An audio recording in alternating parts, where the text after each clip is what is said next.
Hello! So ang topic natin ngayon is for differential equations, which is solving non-homogeneous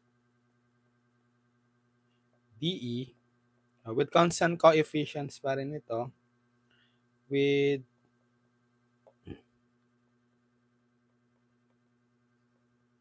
particular solution found by inspection or formula. Okay, so nasa non-homogeneous DE pa rin tayo, higher order non-homogeneous DE with constant coefficients. Pero this time, ang topic is yung mga non-homogeneous DE na may particular solution found by inspection or formula. So far, di ba may na-discuss na tayong different methods on solving non-homogeneous DE. Like yung tawag dito, methods of undetermined coefficient, reduction of order, tsaka variation of parameters. So ito, pwede din natin ngayon mahanap yung particular solution found by inspection or formula given different cases. May mga instances or types or itsura form ng non-homogeneous DE na pwede nating mahanap yung particular solution by inspection. Para less hassle na, hindi na natin gagawin yung mahabang methods for undetermined coefficient, reduction of order, or variation of parameters. Okay? Yun lang naman kasi yung nagpahirap sa solving non-homogeneous DE, di ba? Yung paghanap ng YP. Recall that non-homogeneous DE takes the form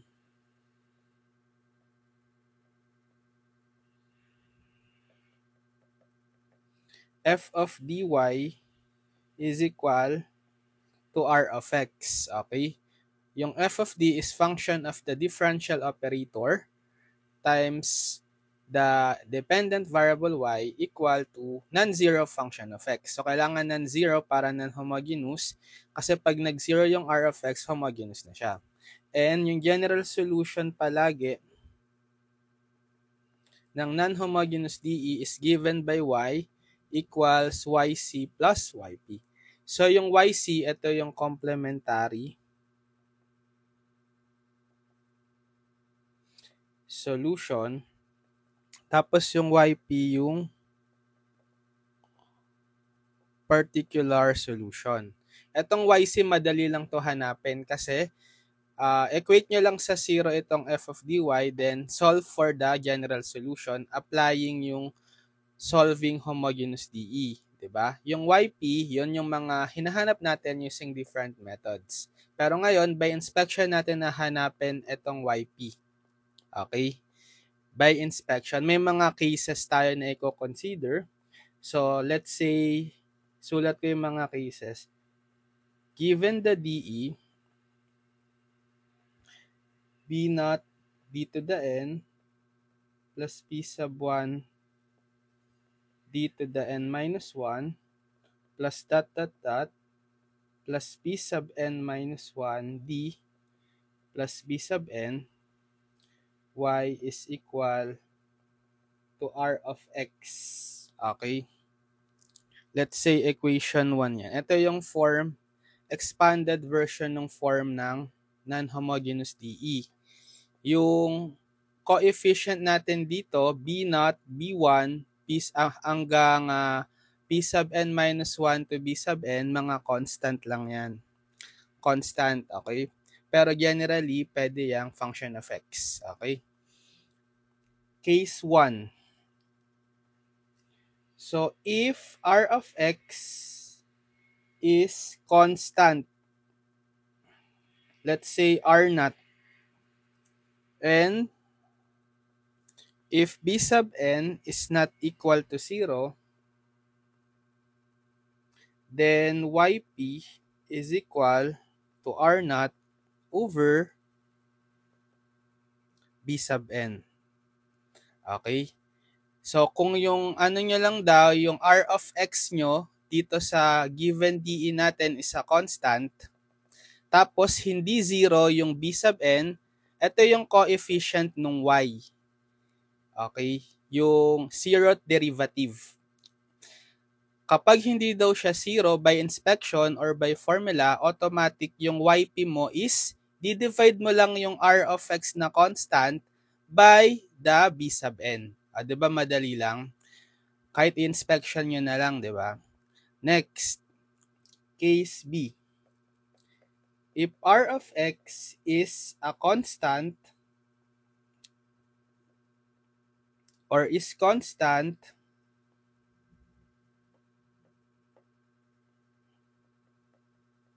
r naught, and if b sub n this time 0. So sa case A, b sub n is not 0. Dito, b sub n is 0. And d to the kth y is the lowest order derivative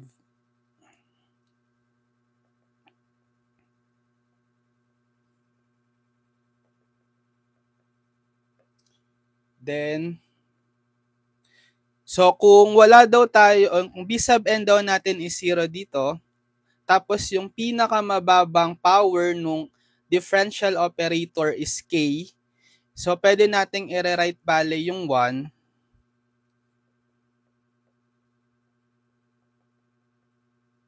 as b naught d to the n plus dot plus p sub n minus k d to the k y is equal to r naught. Okay, so pinalitan na natin yung r of x ng r naught kasi constant lang daw siya. Tapos, ito yung pinaka-lowest derivative, yung kth derivative. So, ang form natin, b sub n minus k is not equal to 0. Yung coefficient nung lowest derivative. Dapat b sub n minus k is not 0. Then, yung yp natin is, eto may formula lang tayo, r naught x to the k divided by k factorial b sub n minus k. Yan. So, tandaan nyo tong formula na to. Para mas ma-illustrate natin mamaya, magbibigay tayo ng example. Ito naman, part C. Kapag d squared plus a squared y is equal to cosine bx, so tandaan nyo yung itsura na itong f of d natin,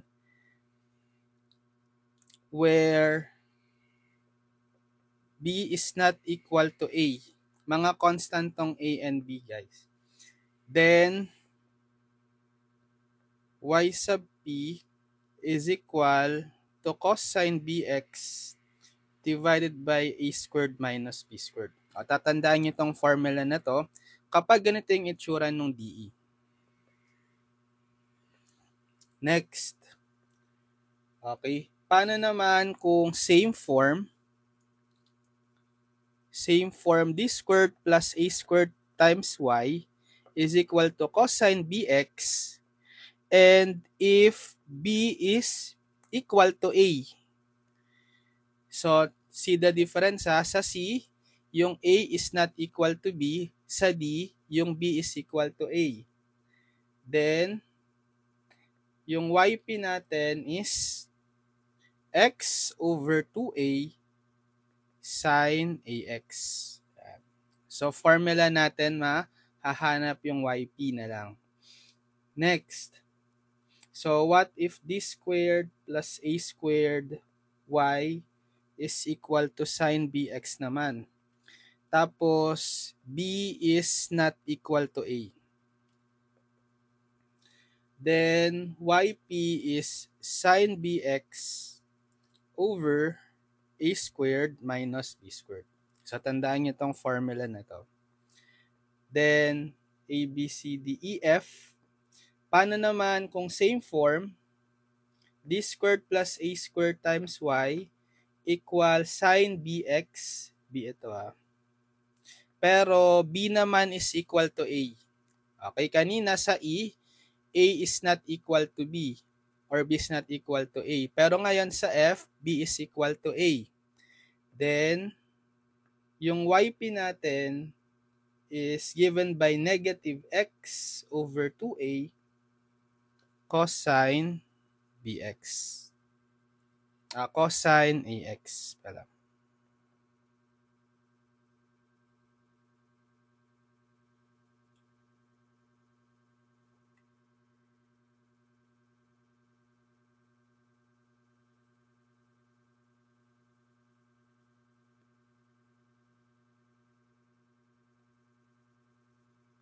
Last, sige, ito last. EFG. Given f of dy is equal to constant c e to the ax, where the auxiliary equation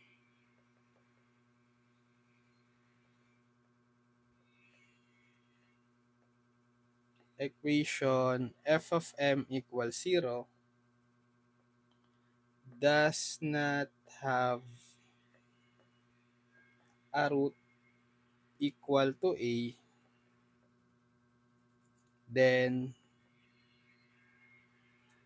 yp is equal to c e to the ax divided by f of a. Yan.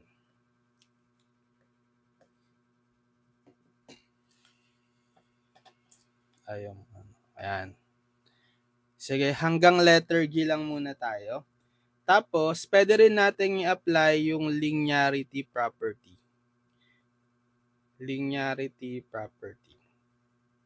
So, sulat ko muna, given f of dy is equal to r1 of x plus r2 of x plus ... plus r sub n of x, where r of x is equal to r1 of x plus r2 of x plus ... plus r sub n of x. So, kumbaga yung r of x natin dito is sum ng mga different r of x, r sub 1 of x, r sub 2 of x, until r sub n of x. So, if y1 is a solution of f of dy is equal to r1 of x, y2 is a solution of f of dy equals r sub 2 of x, and y sub n is a solution of f of dy is equal to r sub n of x, burong natin, of f of dy equals r sub n of x. Then yp is y1 plus y2 plus ... plus yn is a solution of f of dy equals r sub 1 of x plus r sub 2 of x plus ... until r sub n of x. Yan. So, yung linearity property, kapag daw yung r of x natin is nagko-consist ng sum ng different functions, sum or difference, let's say r1 of x, r2 of x, r sub n of x, pwede nating i-consider isa-isa yung particular solution. So, for example, simulan nyo kay r sub 1 of x. F of dy is equal to r sub 1 of x muna. Kuhain nyo yung y, yung particular solution, let's say y1. Okay? Next, f of dy equals r sub 2 of x naman. kuhain nyo yung particular solution niya na y2.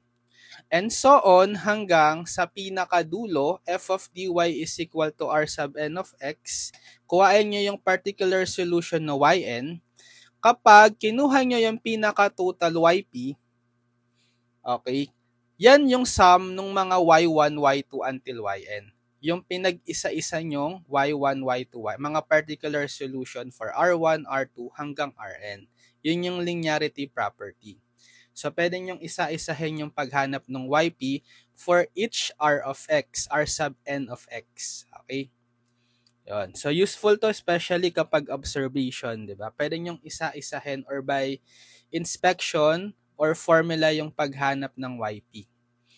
Okay, ito. So, tandaan natin to yung mga cases natin. Case A, Case B, Case C, D, E, F, G.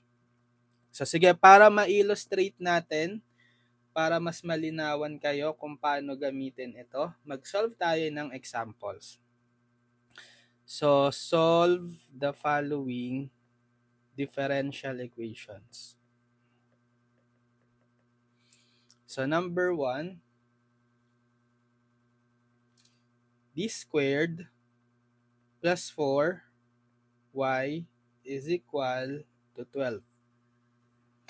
Okay, so again, f of dy is equal to r of x ang form natin.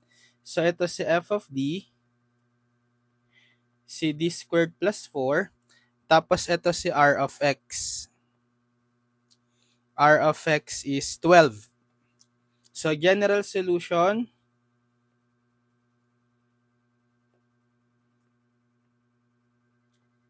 ng non-homogeneous DE is y is yc plus yp. So yung yc, hanapin muna natin yung yc, complementary solution.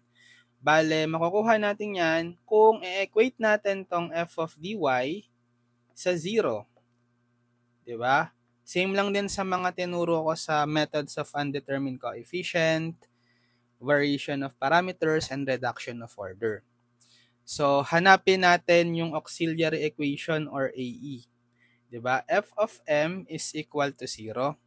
So, papalitan natin yung mga capital D ng m dito sa f of d.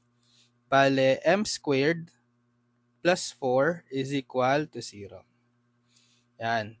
And then, solve for the roots of transpose natin si positive 4 sa kanan.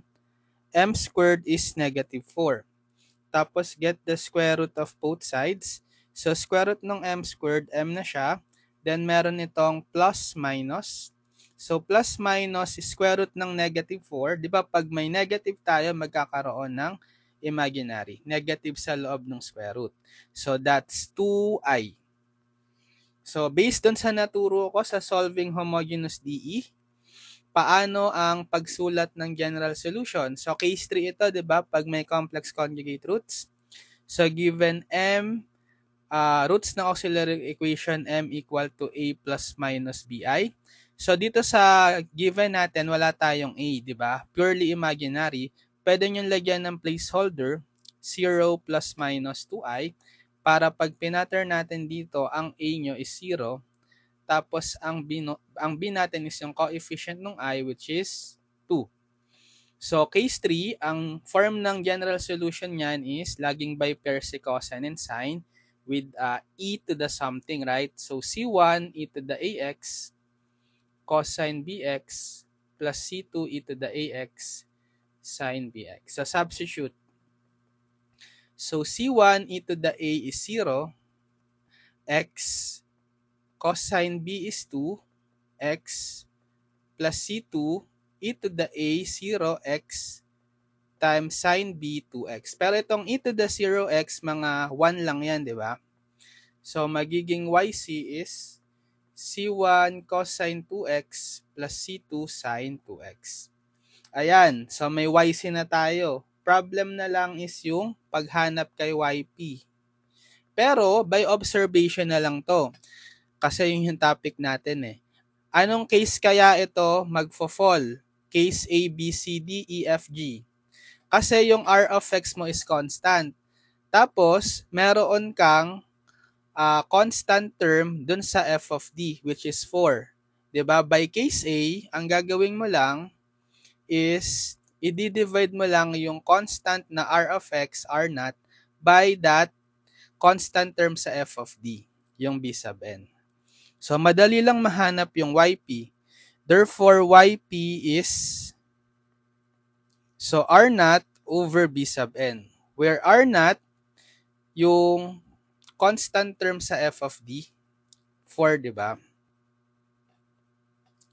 And yung b naught yon, yung 4, tapos yung r naught is yung constant r of x, which is 12.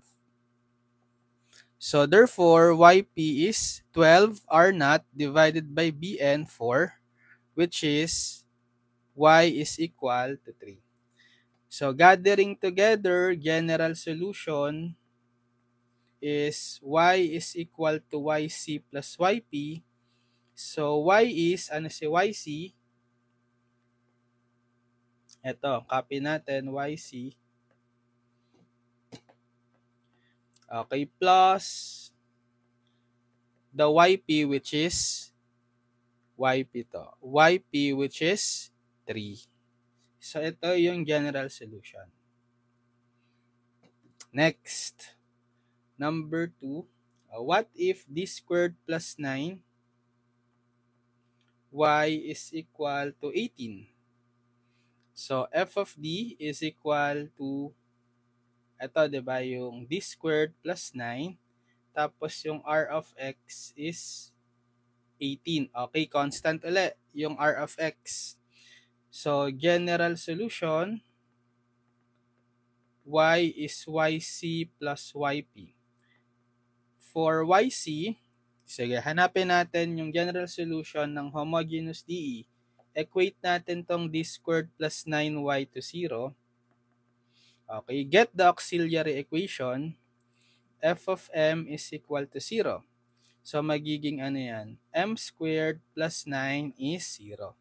Solve for the root. So, transpose nyo si positive 9 sa kaliwa, ay sa kanan, m squared is negative 9. Tapos, get the square root of both sides. Square root ng m squared m. Tapos, magkakaroon nga ng plus minus. Square root ng negative 9, 3i. Yan. So, therefore, yung yc, parang sa problem 1, yung case 3, diba, c1 e to the ax cosine bx plus c2 e to the ax sine bx. So, wala ka uli ditong a. So, lagyan nyo ng placeholder 0. A is 0, B is yung coefficient ni I3. Actually, kapag wala talagang 0, kahit i-disregard nyo na lang to, magiging 1 yan, di ba? Automatic, yc is c1, cosine bx na lang, which is 3, plus c2 sine bx3. Yan. Next, for yp naman. So, case A pa rin ito, di ba? Yp by observation or by formula, that's r naught over b sub n. So, yung r naught is yung constant r of x, 18. B sub n is yung constant term dito sa f of d. Diba? Yung positive 9. Or ito yung coefficient ng y. Diba? So, therefore, yp is just r naught, which is 18, divided by b sub n, which is 9. So, 18 divided by 9, yp is 2. So, general solution, y is yc plus yp. Y is, so yc natin, ito, copy, plus the yp, which is 2. General solution.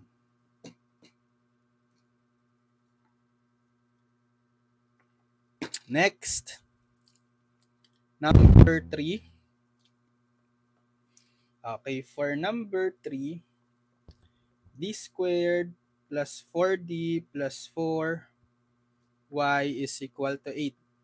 Okay, so f of dy equals r of x, form ng non-homogeneous DE, di ba? So, ano yung f of d?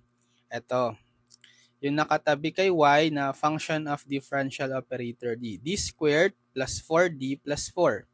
Ano si r of x? Yung constant uli na term sa right side, 8. Okay, so general solution ng non-homogeneous DE, y is yc plus yp. So, hanapin muna natin si yc. Equate natin ito, d squared plus 4d plus 4y equals 0. So, di ba, paulit-ulit lang. Then, hanapin yung auxiliary equation. Bale, f of m is equal to 0. So, palitan natin yung capital D ng m sa f of d, magiging m squared plus 4m plus 4 equals 0. Then, solve for the roots. Okay, ano yung roots nito? Factor natin. Factors ng m squared, m and m. Factors ng 4 kapag inad is 4. Positive 2, positive 2. So, na-repeat, di ba? So, equate natin each factor to 0. Bale, m plus 2 is 0. M plus 2 is 0. So, solve for m, transpose si positive 2 sa kanan. M is negative 2. So, ito yung M1, which is same lang dito, na-repeat, di ba? M2, let's say, negative 2. So, anong case naman to kapag repeated real roots sa homogeneous DE? Case 2, base sa naturo ko, di ba? Paano isulat yung YC or general solution nun? Bale, C1 e to the M1x plus C2, lalagyan yun ng x per the repeated roots, e to the M2x. Di ba? So, YC natin is C1 e to the M1 negative 2x plus C2x e to the M2 negative 2x. So, may YC na tayo. For YP, case A pa rin naman ito, di ba? Kasi yung R of X natin, or R naught, kasi constant eh. R naught is 8. Tapos, yung B naught, B sub n, yung constant term sa f of d. Diba ito yung f of d natin? 4. Ito yung 4. So, therefore, yp is just equal to r naught over bn. So, yp is r naught, which is 8, over bn, 4. So, yp is 8 divided by 4, 2. So, finally, masusulat na natin yung general solution. Y is yc plus yp. So, y is, ano si yc? Copy ko na lang. Ito. Equals plus yp, equals 2. General solution. Next, number 4. What if d squared plus 2d minus 3y is 6? Again, so non-homogeneous DE takes the form f of dy equals r of x. Therefore, ano yung f of d natin? Ito, yung d squared plus 2d minus 3. Ano naman yung r of x? 6, constant. So, general solution, y is yc plus yp. For yc muna, hanapin natin. Equate natin tong d squared plus 2d minus 3y to 0. Then, find the general solution. So, ng homogeneous DE. So, hanapin yung auxiliary equation, AE. F of m is 0. So, palitan natin yung capital D sa f of d ng m. Magiging m squared plus 2d, gawin yung m, minus 3 equals 0. Then, solve for the roots nito. So, factorable naman ito, no? Factor natin, dalawang binomial. Factors ng m squared, m and m, isip tayo ng factors ng negative 3 kapag inad is positive 2. Pwedeng negative 1 and positive 3. Diba? Yan. Tapos, equate each factor to 0. So, m minus 1 is 0. M plus 3 is 0. Solve for m. Dito sa una, transpose yung negative 1 sa kanan, magiging positive 1. So, sa pangalawa, transpose yung positive 3 sa kanan, magiging m is negative 3. So, ito yung m1, m2. Ano namang case ito for solving homogeneous DE? Unique real roots, di ba? Case 1. So, kapag ganyan, YC natin is C1 e to the m1x plus C2 e to the m2x. Or substitute C1 e to the m1 which is 1, x or simply kahit x na lang, plus C2 e to the m2 which is negative 3x. Okay, ito yung YC. Next, for YP naman, so ang case pa rin natin for YP is A kasi R of X natin is constant. So tawagin natin R naught which is 6. Tapos meron tayong B sub n, yung constant term sa f of d, which is negative 3. So R naught is 6. Tapos B sub n is negative 3. So therefore, YP by formula is just R naught over B sub n. So substitute, YP is R naught which is 6 divided by B sub n negative 3. So YP is 6 divided by negative 3, negative 2. Okay, so general solution,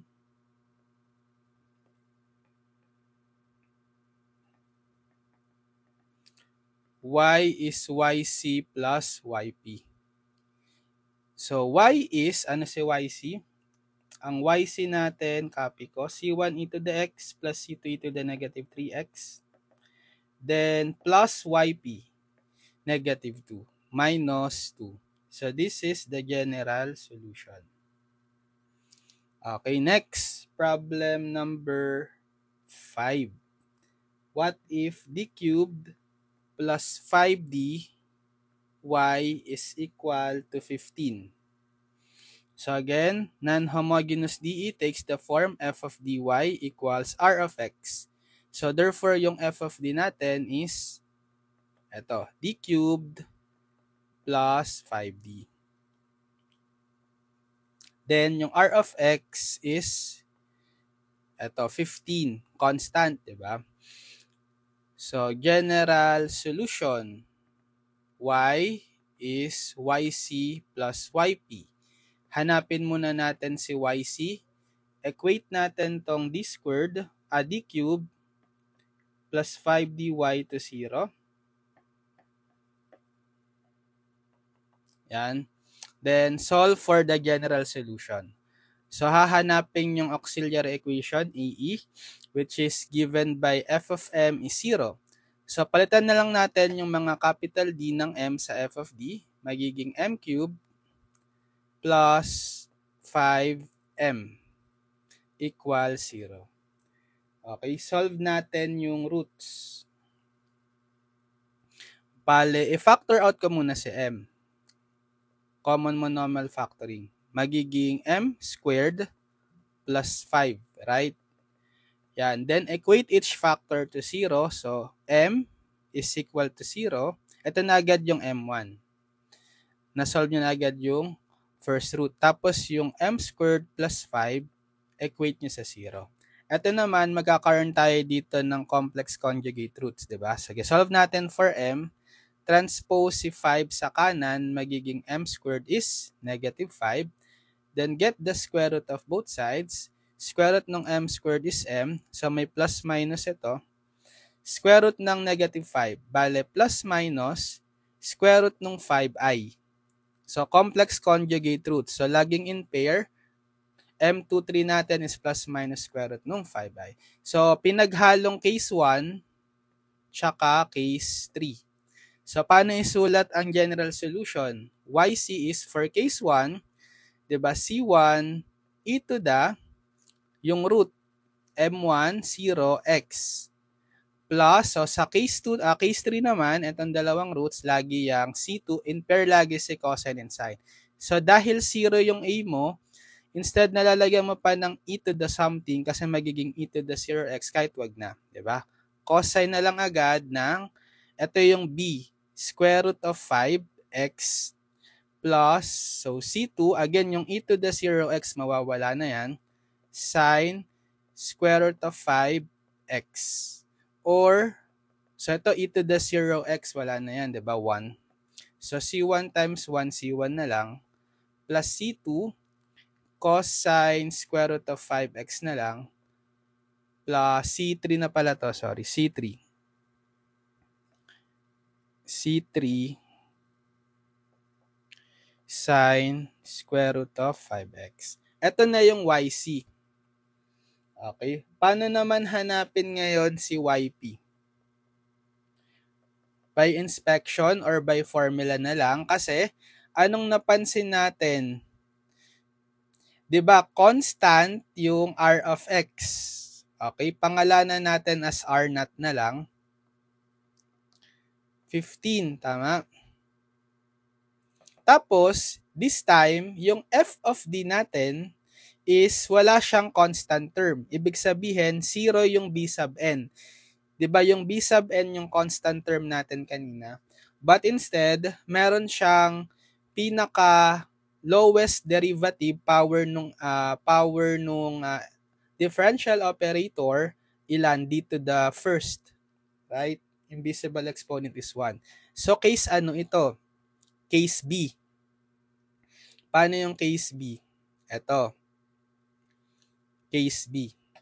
If R of x is constant R0, and if B sub n is 0, and dito the ky is the lowest order derivative, then 1 can be written as ito.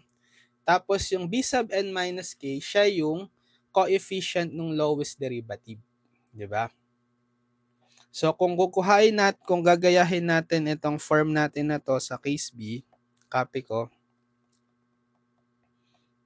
which is ito yung case natin sa problem 5. Diba? Yung f of d natin is, ano f of d? d cubed plus 5d, right? d cubed plus 5d. Ito kasi yon. Ito yon, yung f of d na yan. Same yan. So, yung b sub n minus k is yung coefficient nitong lowest derivative, which is 5, right? Okay. Tapos yung k is yung exponent nitong lowest derivative, which is yung invisible 1. So k is 1.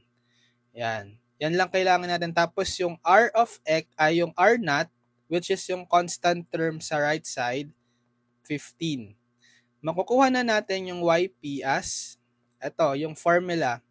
Substitute na lang. So R0, which is 15, tapos x to the k, ano yung k1, over k factorial, k is 1, so 1 factorial, then times b sub n minus k, 5.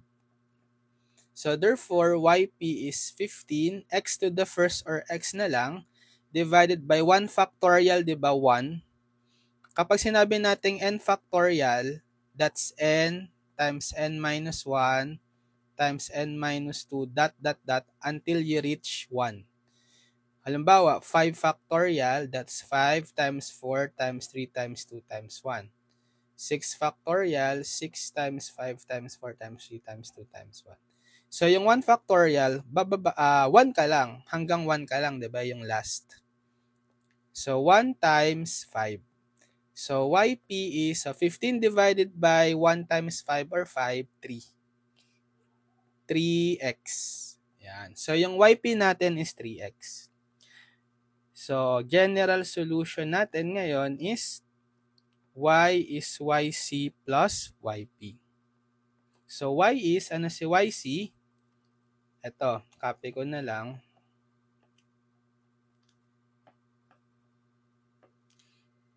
plus the yp, 3x. So, ito yung final answer.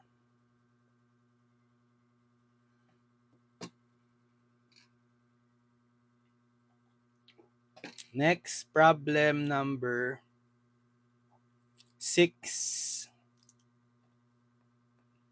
Okay, for problem number 6, what if d cube plus dy is equal to negative 8? Okay, again, ang gagawin natin, so non-homogeneous DE always takes the form f of dy equals r of x. Therefore, ito yung f of d natin, yung d cube plus d. Then, yung r of x is ito, negative 8. So, general solution, y is yc plus yp. So, hanapin muna natin si yc. Equate lang natin tong d cube plus dy to 0. Yan. Then, solve for the general solution. Bale, hahanapin si auxiliary equation EE given by f of m is 0. So, palitan lang natin yung capital D ng m dito sa f of d. Bale, magiging m cube plus m equals 0. Again, solve for the roots. So, factor natin si m muna. Bale, magiging m times the quantity m squared plus 1. So, equate each factor to 0. So, m is 0. And then, m squared plus 1 is 0. Ito, roots na agad yan. m1, 0. Tapos ito, solve natin for m. Sige, so transpose si positive 1 sa kanan, magiging negative 1. Then, get the square root of both sides. So, square root ng m squared m. Then, magkakaroon ng plus minus yan. Plus minus is square root ng negative 1, i. Diba? So, case ano uli ito? Case 1, case 3. Parang kanina lang, diba? So, yung yc natin dyan is c1 e to the m1x plus c2 e to the ax cos sin bx plus c3 e to the ax sin bx. Dito kasi, dito sa m natin equals plus minus i, wala siyang a. Placeholder, lagyan natin ng 0 para m is also equal to 0 plus minus i. Diba yung form ng complex conjugate natin na root is a plus minus bi, para yung a natin is 0 and b natin is yung coefficient ng i, yung invisible 1. Sige, plug in natin, yc is c1 e to the m1, 0x, plus c2 e to the ax, so a is 0, 0x, cos sin b which is 1, x, plus c3 e to the a, 0x, sin b, 1x. So, itong mga e to the 0x, 1 na lang yan, di ba? Okay, so kahit wag na natin isulat, yc is magiging c1 na lang, plus c2 cos sin 1x or x na lang, plus c3 sin 1x or x na lang. Ito yung yc. Next, yung yp naman. So, anong case naman nito for yp? Ganun ulit, parang sa previous problem, constant yung ating r of x. Okay, pangalanan natin yan as r naught, r sub 0 or r naught, negative 8. Tapos, yung f of d natin, itong part na yan, wala siyang b sub n or wala siyang constant term. Diba? Ang meron tayo is yung lowest derivative na d. Okay, so base dito sa kanina, ito yung formula natin. Ito, di ba?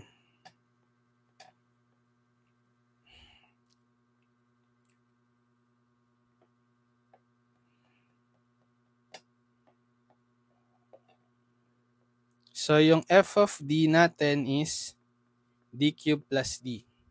Ito yon. Same.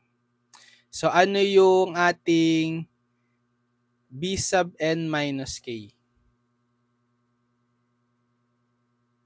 Yung coefficient nung lowest derivative. Ito yung lowest derivative, di ba? Yung d to the k. B sub n minus k is therefore yung coefficient ng d invisible 1. Right? Tapos ano si k? Yung derivative ay yung exponent nitong lowest derivative d. 1. Invisible 1 din, di ba? K is 1. Yan lang yung kailangan natin. I-plug in nyo na sa formula. Therefore, yp is, so r0 is negative 8. X to the k, x is k to the, x to the k or k natin is 1, substitute. Divided by k factorial, so 1 factorial times b sub n minus k, which is 1. So simplifying, yp is negative 8x to the first or negative 8x na lang over 1 factorial is 1 times 1. So yp is negative 8x over 1 times 1, 1. So negative 8x na lang. So general solution,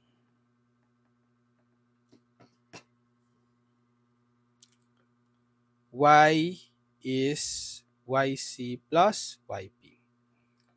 So y is, ano yung yc? Balikan natin. Ito, copy ko. C1 plus C2 cosine x plus C3 sin x. Then, ano yung yp? Negative 8x.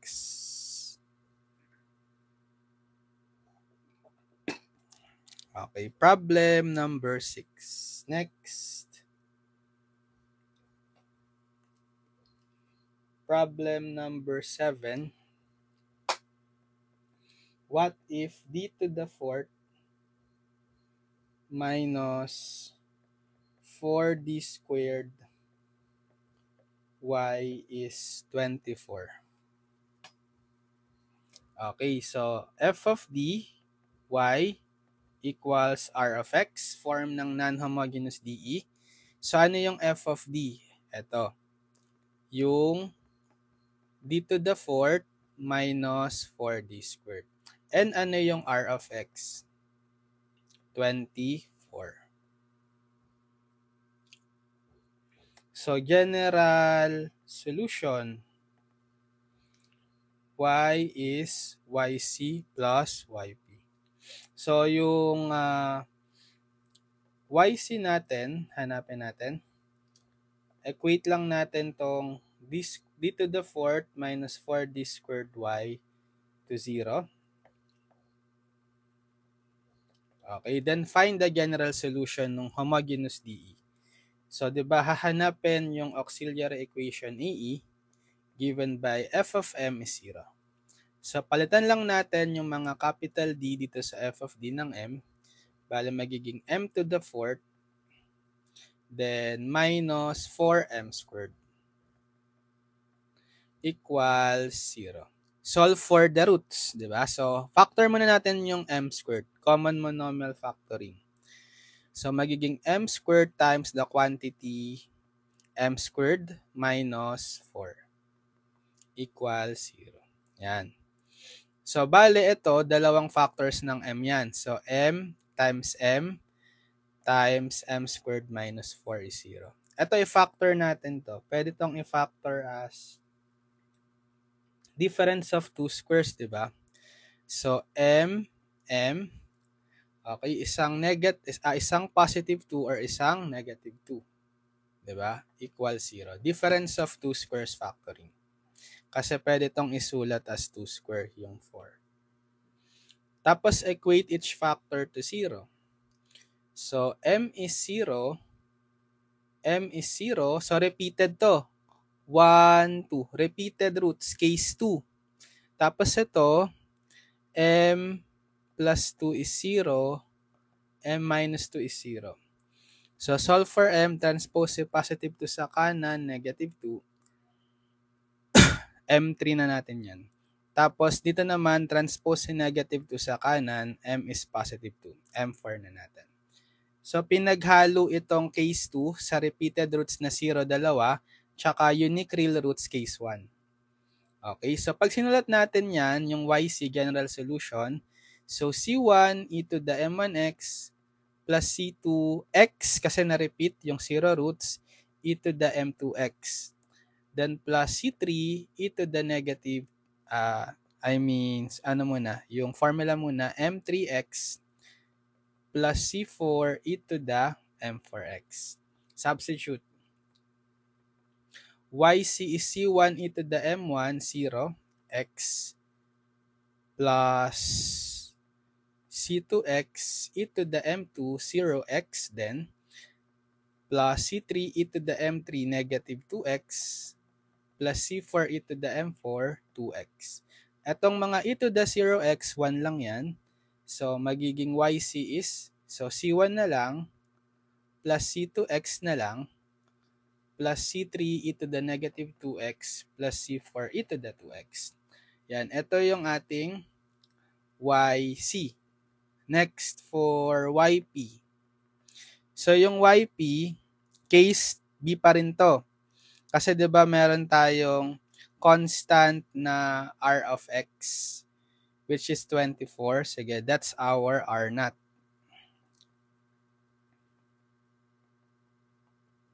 Okay. Tapos sa f of d natin, ito yung f of d, di ba? Wala tayong b sub n or yung constant term. So titingin lang tayo dito sa last term niya. Di ba yung sa formula natin na yp is r naught, sa case b ito x to the k over k factorial b sub n minus k.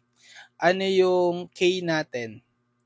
Yung exponent ng lowest derivative nung capital D or yung exponent ng differential operator, or that's also the lowest derivative. 2, right? Tapos yung b sub n minus k is yung coefficient ng d to the k or yung lowest power nung d, yung d squared, which is negative 4. Yan. So, plug in ngayon natin, yp is r naught, which is 24, x to the k, which is 2, substitute, divided by k factorial, which is 2, so 2 factorial, times b sub n minus k, negative 4. So, yp is 24, bale, times x squared over, ano naman yung 2 factorial?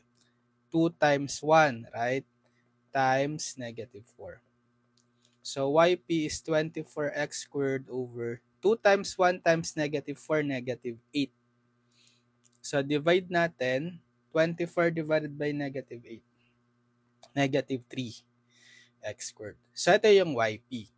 So, finally, masusulat na natin yung general solution as y equals yc plus yp. So, y is, ano si yc? YC natin ay, copy ko na lang. Ito, no?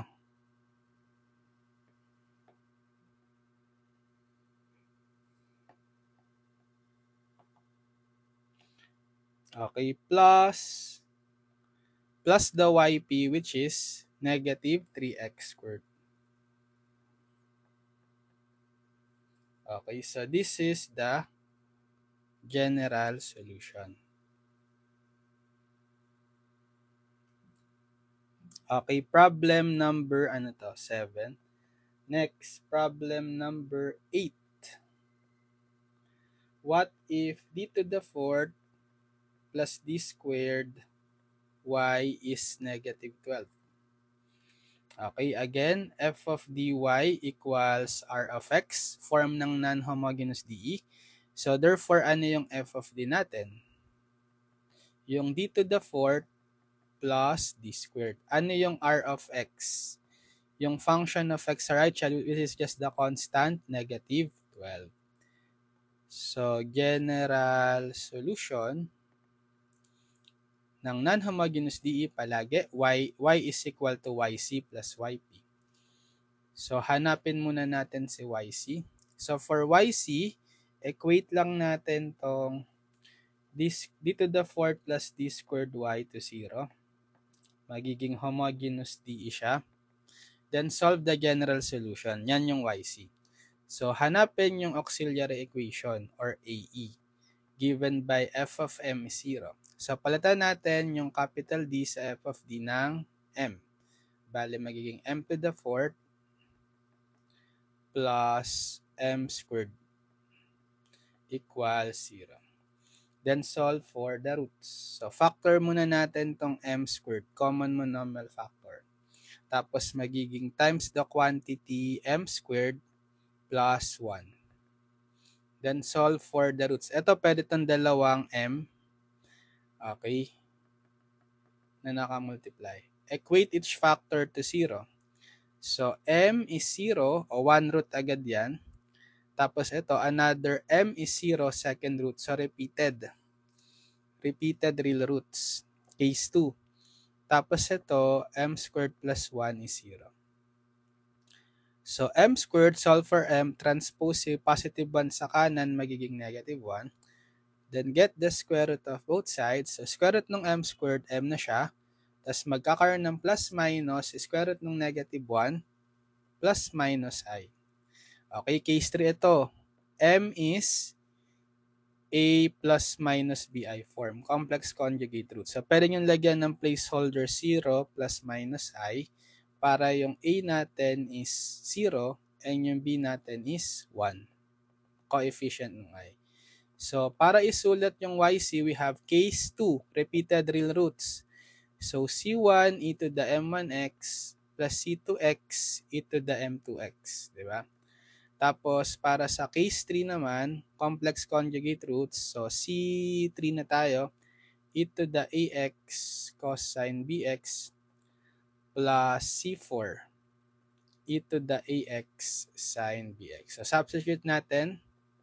YC is C1 e to the M1, which is 0, x plus C2x e to the M2, 0 ulit. Kasi repeated roots.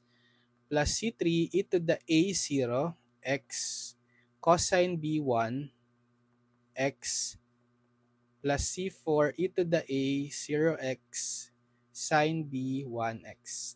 Etong mga e to the 0, 1 na lang yan, right? So, kahit din na natin isulat. Therefore, final form ng YC is just C1 plus C2x plus C3 cosine 1x or x na lang plus C4 sine 1x or x na lang. Okay, ito yung ating YC. Next, for YP naman. So, case ano pa rin ito? B. Diba? Kasi, yung R of x natin is constant, negative 12. So, pangalanan natin yan as R0.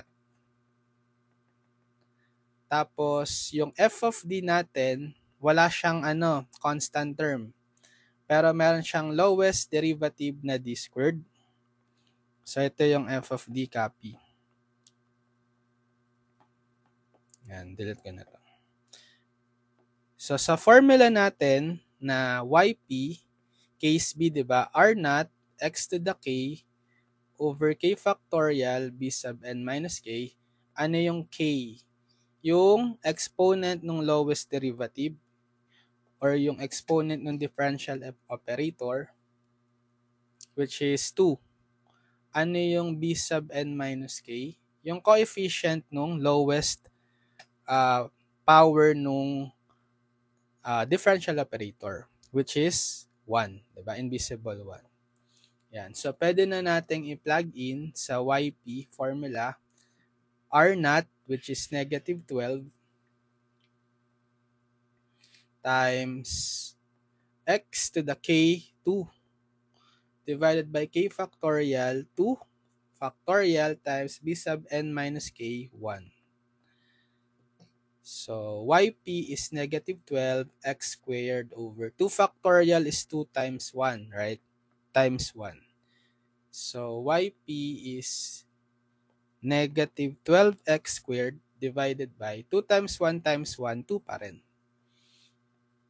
So, divide nyo na lang, negative 12 divided by 2. Negative 6x squared. So, ito yung YP. So, finally, ang general solution ng non-homogeneous DE is y is equal to YC plus YP. So, y is, ano si YC? Copy ko na lang ito.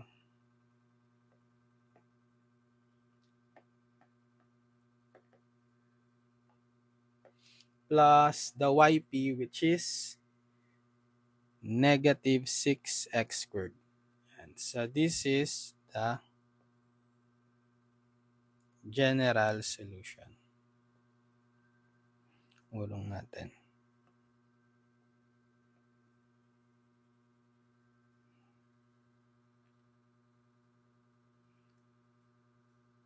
Okay, yan.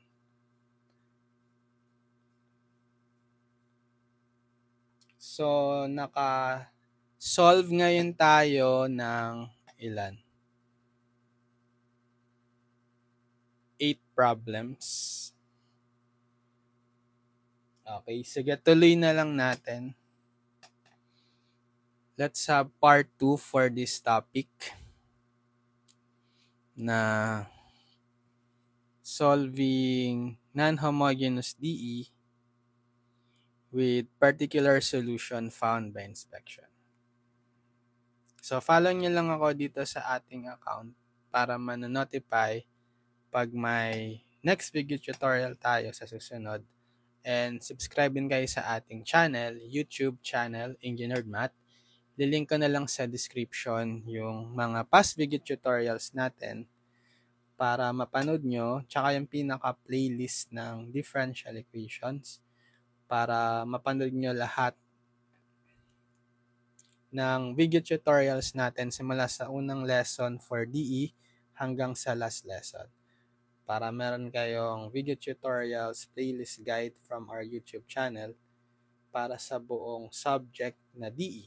Yan. So, good luck sa mga nagtitake ng DE. Kayang-kaya nyo yan. Basta solve lang ng maraming problems. Aral lang lagi mabuti. And panoorin nyo lahat ng mga video tutorials natin sa YouTube. Good luck.